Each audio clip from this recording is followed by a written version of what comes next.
Hey, so if you're trying to pick the right credit card in 2026, comparing options on NerdWallet is actually one of the easiest ways to avoid bad choices. I'll walk you through it step by step.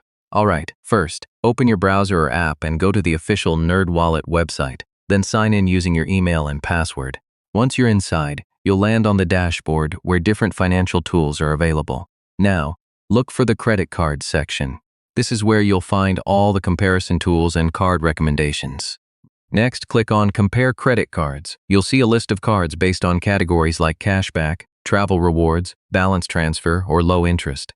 Now you can use filters to narrow down your search. For example, you can set credit score range, annual fee, rewards type, or spending habits.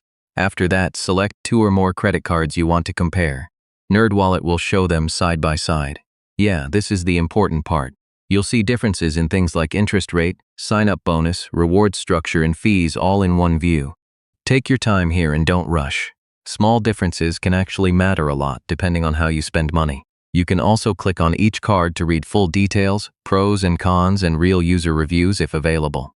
So yeah, comparing credit cards on NerdWallet helps you make smarter financial decisions instead of guessing. And if this helped, do like, share, and subscribe for more easy finance guides like this. Thanks for watching. Hey,